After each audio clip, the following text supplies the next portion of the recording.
নমস্কাৰ আকৌ এটা ইনফৰমেটিভ ভিডিঅ' লৈ আপোনালোকৰ মাজত উপস্থিত হৈছোহি আপুনি বাৰু ৰাস্তাৰে গাড়ী চলাই গৈ থাকোঁতে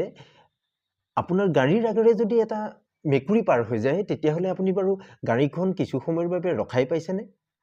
আপোনাৰ গাড়ীৰ আগেৰে যেতিয়া মেকুৰীটো পাৰ হৈ যায় আপোনাৰ বাৰু কেনেধৰণৰ মনোভাৱনা আহে আহকচোন আজি এই ভিডিঅ'টোৰ যোগেৰে আমি ইয়াৰ সত্যটো আমি জানো সকলোকে আমাৰ পেজলৈ স্বাগতম জনাইছোঁ আৰু যদি ভিডিঅ'টো ভাল লাগে বা ইনফৰমেটিভ বুলি আপোনালোকে ভাবে তেতিয়াহ'লে আমাৰ এই ভিডিঅ'টো শ্বেয়াৰ কৰিব আৰু লগতে এটা কমেণ্ট কৰিবলৈ নাপাহৰিব ভাৰতবৰ্ষকে ধৰি পৃথিৱীৰ বিভিন্ন ঠাইত প্ৰচলিত এই সংস্কাৰ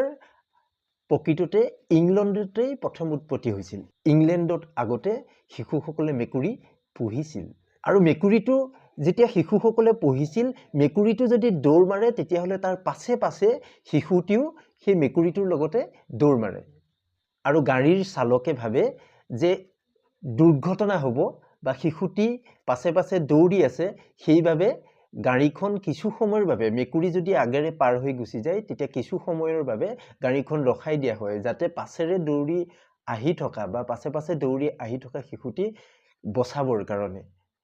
আৰু মটৰ গাড়ী চালকে আজিও এই পৰম্পৰা ৰক্ষা কৰি মেকুৰী যদি আগেৰে পাৰ হৈ যায় তেতিয়াহ'লে গাড়ীখন কিছু সময়ৰ বাবে ৰখাই দিয়ে